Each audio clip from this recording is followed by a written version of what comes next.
Di sini saya Cakrawangsa Prabal Kausar sebagai pemateri dari Junior Developer. Saya akan menjelaskan terkait dengan skema dari Junior Developer itu sendiri. Yang pertama itu dia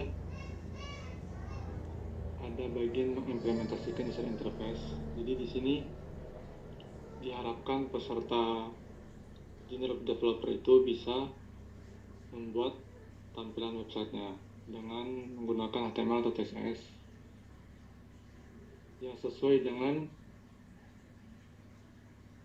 diminta oleh soalnya. Kemudian menerapkan perintah eksekusi bahasa pemrograman berbasis teks, grafik, dan multimedia. Di sini diharapkan juga pesertanya bisa membuat program seperti misalkan backend-nya menggunakan PHP dan juga JavaScript untuk mengolah data-data terkait teks, grafik, dan multimedia. Yang ketiga, misalkan menyusun fungsi, file, atau sumber daya pemrograman yang lain dalam organisasi yang rapi. Nah, selain itu juga peserta itu diharapkan bisa membuat source code-nya itu yang rapi dan terstruktur, jadi bisa dengan mudah digunakan oleh programmer yang lain. Lalu yang keempat ada menulis kode dengan prinsip sesuai guidelines dan best practice. Jadi kode yang diharapkan itu kodenya itu memiliki dokumentasi yang baik. Terus misalkan contohnya itu nama variabelnya yang jelas dan mengikuti standar best practice gitu. Yang kelima, mengimplementasikan pemrograman terstruktur. Nah, jadi diharapkan juga pesertanya bisa menggunakan seperti if else, kemudian for loop untuk pemrograman websitenya. Lalu yang keenam itu ada menggunakan library atau komponen pre-existing. Ini contohnya tuh seperti menggunakan kalau untuk front end tuh bisa menggunakan misalkan Bootstrap atau Tailwind. Jadi kita bisa diharapkan juga pengguna peserta itu menggunakan library yang udah ada. Jadi bisa memudahkan dalam pembuatan websitenya. Mungkin itu saja Pak penjelasan Junior Developer dari saya. Saya kembalikan ke kajian. Baik, terima kasih Saudara Cakrawangsa Prabal atas materinya. Selanjutnya kita masih menunggu Saudari Nur Setiawati untuk join kembali.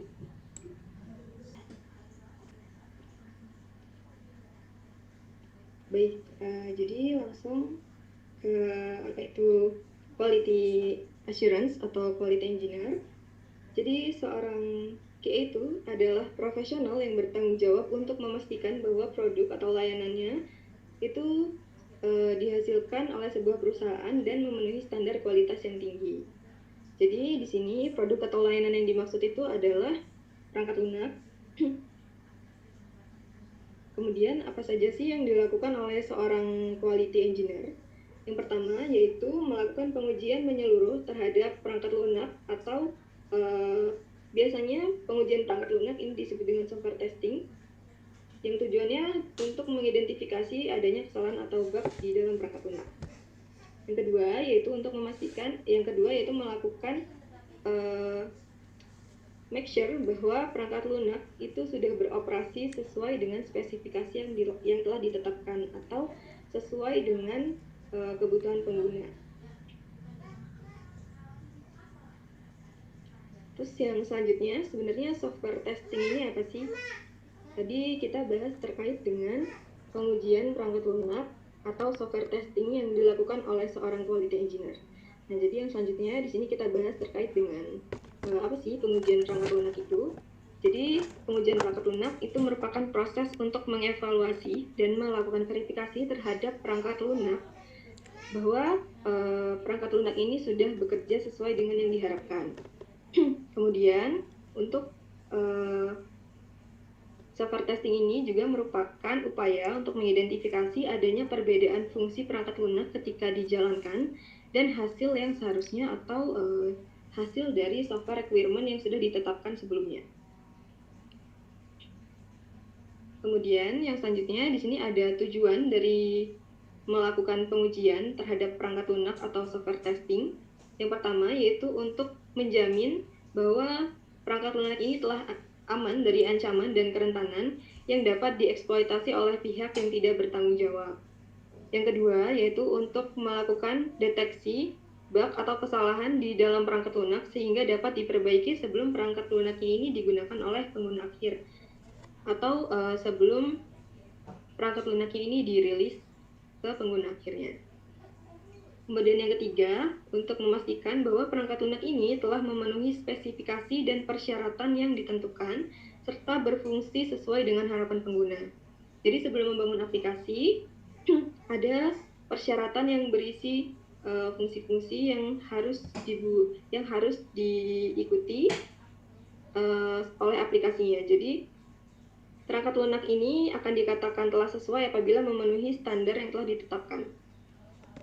Kemudian yang keempat yaitu untuk memastikan bahwa perangkat lunak ini memiliki kualitas yang tinggi, dapat diandalkan dan stabil dalam berbagai kondisi penggunaan. Nah, di sini ada contoh kasus. Di sini ceritanya ada Suncorp Bank, di mana Suncorp Bank ini merupakan merek jasa keuangan milik Australia, yang mana dia ini menawarkan asuransi, kemudian asuransi terkait rumah dan kendaraan, perbankan, dan asuransi jiwa, serta pensiunan. Jadi ceritanya si Suncorp Bank ini pada bulan Februari di tahun 2017, dia pernah melakukan update terhadap versi software atau aplikasi yang dia punya. Nah, tapi waktu dia melakukan update, terdapat kegagalan dan kesalahan sehingga di versi yang terbaru aplikasi ini justru terdapat bug yang sangat besar yang mengakibatkan hilangnya uang dari rekening bank pelanggan. Nah, kemudian pelanggan banyak memberikan keluhan terhadap si Suncorp Bank ini, terutama karena penarikan berlebih pada akun mereka dan terkuncinya akun mereka. Jadi mereka biasanya nggak narik di aplikasi ini, tapi ternyata uang mereka tiba-tiba habis dan hilang. Kemudian akun mereka terkunci sehingga mereka tidak bisa melakukan transaksi apapun di aplikasi ini. Nah, kemudian dari kasus yang sebelumnya, di sini kita bisa tarik kesimpulan bahwa melakukan pengujian terhadap perangkat lunak itu merupakan hal yang sangat penting. Jadi pentingnya yang pertama yaitu terkait dengan save money atau hemat pengeluaran. Nah, kenapa kok hemat pengeluaran? Jadi karena adanya bug di aplikasi yang dipunya sama si Suncorp Bank ini dapat merugikan pihak pengguna dan pihak Suncorp Bank sebagai pemilik aplikasinya. Dari pihak pengguna, pengguna merasa dirugikan dari sisi keuangan karena uang mereka tiba-tiba hilang. Kemudian mereka tidak bisa melakukan transaksi apapun.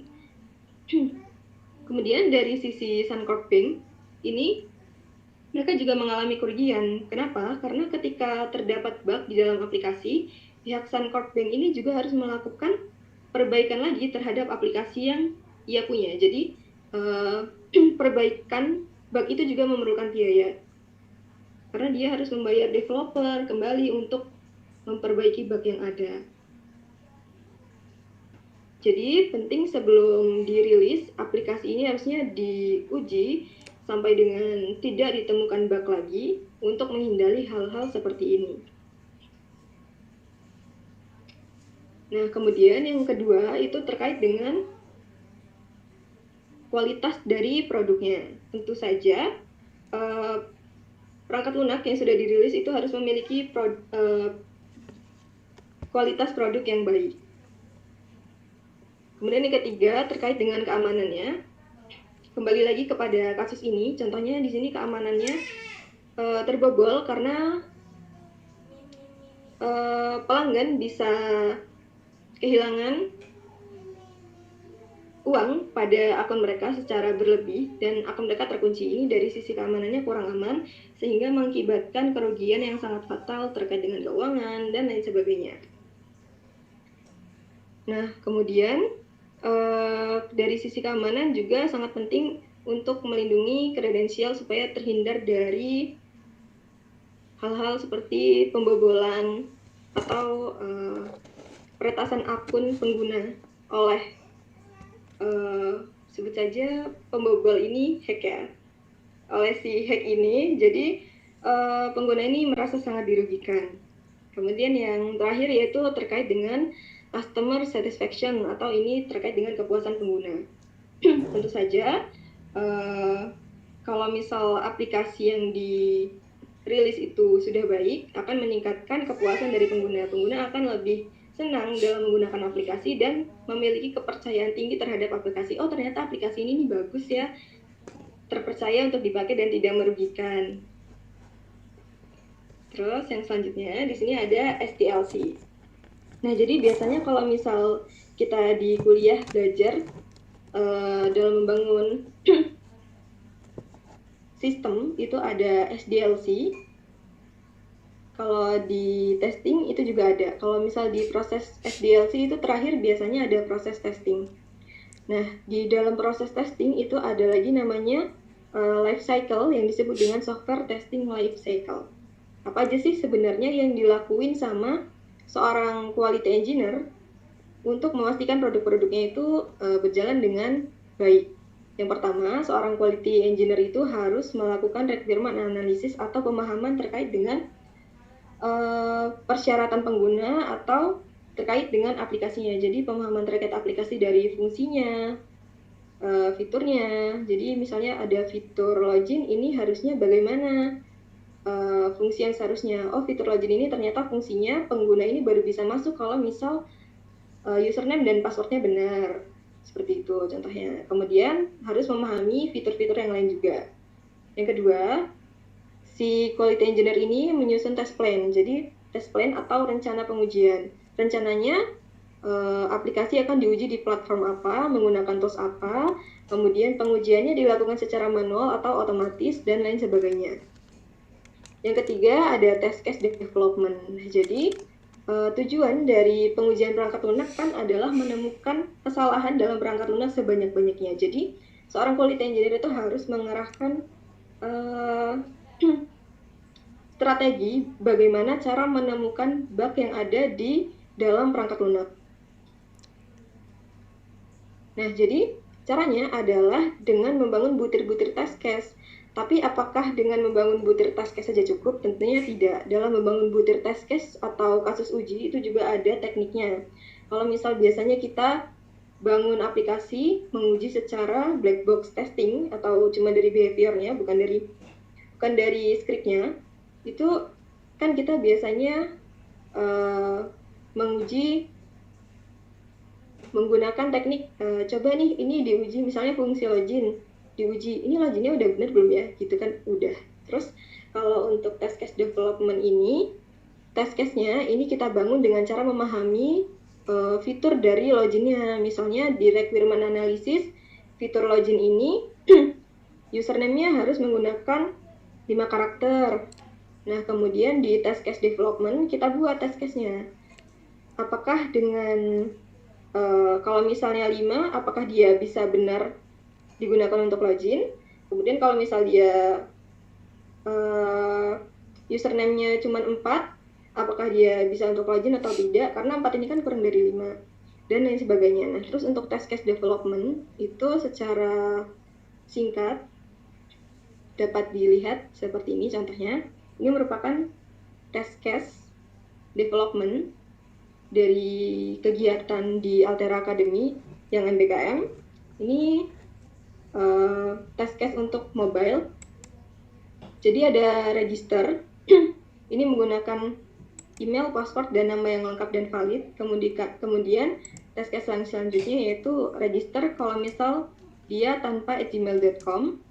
Kemudian register dengan mengosongkan password atau email. Kemudian yang selanjutnya, kalau misal emailnya sama seperti sebelumnya, apakah bisa register? Kemudian register hanya dengan menggunakan spasi dan register dengan mengosongkan nama. Ini kan test case-nya kelihatan banyak dan aneh-aneh.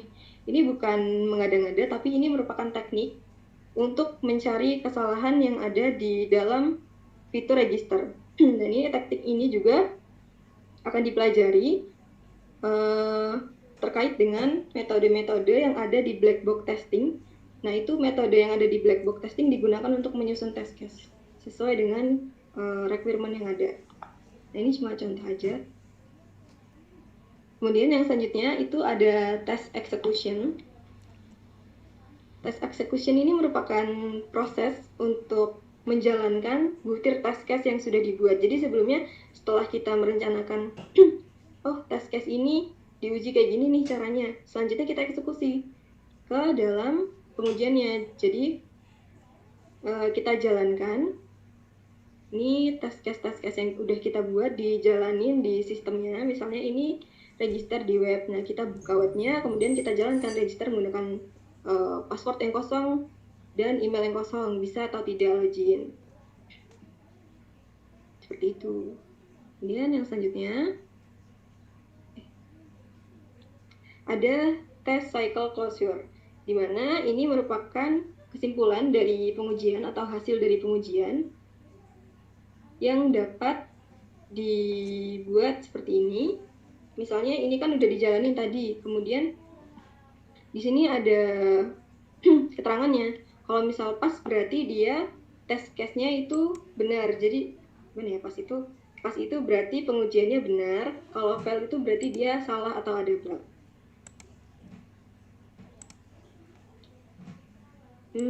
Contohnya di sini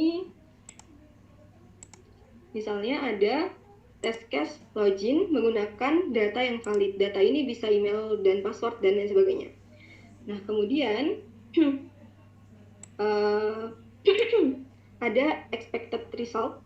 Jadi expected result ini merupakan ekspektasi kita terhadap fungsinya. Jadi kalau misal dia ini login, harusnya dia ini berhasil melakukan login dan masuk ke dalam halaman dashboard. Nah, kemudian di sini ada lagi terkait dengan actual result atau hasil yang sebenarnya. Hasil yang sebenarnya ini dilihat dari penguji, dari ketika kita running pengujian dari test case-nya, itu apakah hasilnya itu, ini hasil saat kejadian ya. Gimana ya jelasinnya?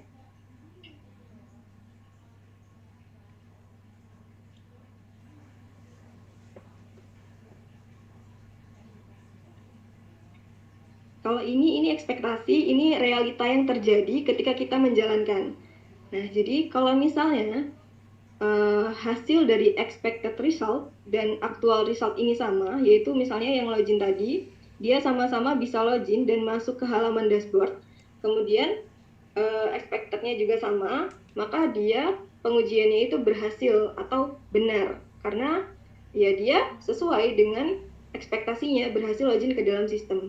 Tapi kalau misal dia udah login pakai username dan password yang benar, tapi ketika diklik, oh ternyata nggak bisa login, terdapat error, padahal kredensialnya udah benar semua. Nah, itu dia berarti bug. Nah, jadi kalau dia bug, bisa ditulis file, kemudian diberi keterangan bug, kemudian sampingnya bisa diberi keterangan bugnya kenapa.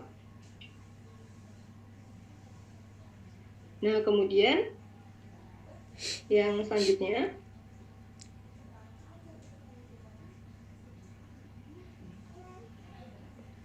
ini ada platform yang biasanya diuji, yaitu ada website, API, mobile, dan desktop.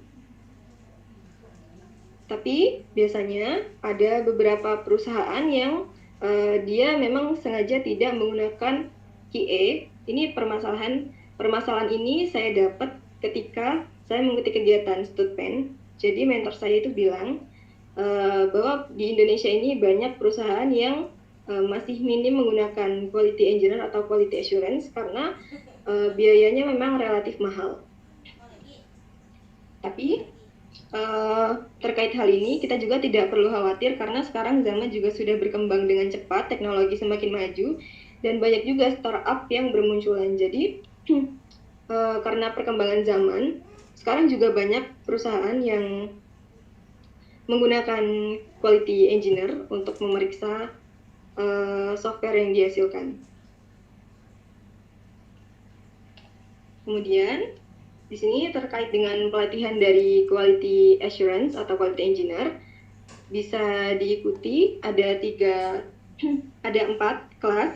Yang pertama yaitu untuk kelas pengenalan, ini gratis, akan diadakan pada 27 Juli. Kemudian untuk QA, untuk tingkat dasar, itu akan diadakan pada tanggal 5 sampai 9 Agustus. Kemudian menengahnya 5 sampai 13 Agustus dan lanjut tanggal 5 sampai 16 Agustus. Semua kegiatan pelatihan ini dilakukan secara daring atau online, jadi kalian bisa mengikuti kegiatan ini dengan nyaman di rumah. Terus untuk pendaftarannya kalian bisa ikutin link ini di Sekedar Tech, nanti bisa buka sendiri. Kemudian terkait penjelasan terkait dengan tingkat dasar, menengah, dan lanjut, ini ada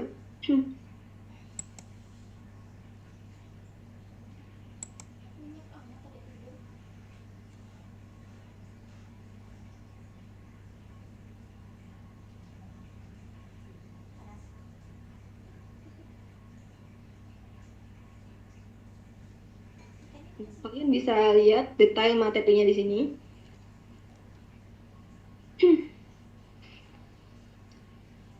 Untuk kelas pengenalan itu ada pengenalan terkait quality engineer, kemudian dasar pengujian perangkat lunak, pentingnya pengujian perangkat lunak, alat dan teknologi pengujian, teknik terbaik, kemudian ada penjelasan terkait karir di bidang quality engineer. Kemudian yang selanjutnya juga ada penjelasan, bisa dibuka sendiri di website Sekedarnya. Itu juga untuk kelas menengah dan lanjutnya, bisa dicek masing-masing. Nah, kemudian untuk kelas menengah dan kelas lanjut itu bisa diperhatikan untuk spesifikasi laptop yang digunakan. Hal ini bertujuan untuk kelancaran dalam proses pembelajaran.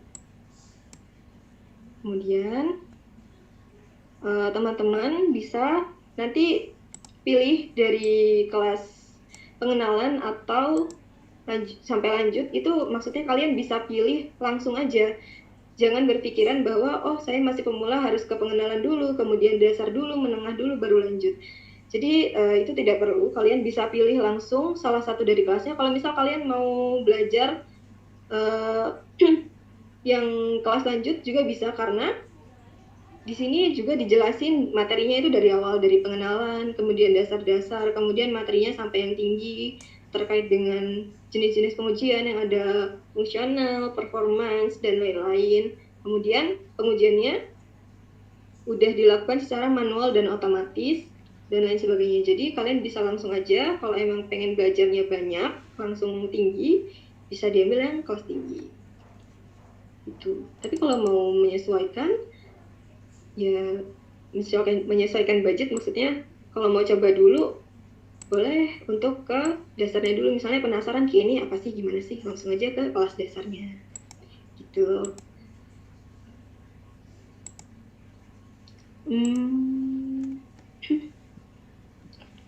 Oh ya, terkait dengan Oke, mungkin cukup itu saja yang dapat saya sampaikan. Mohon maaf apabila terdapat kesalahan dari awal sampai akhir.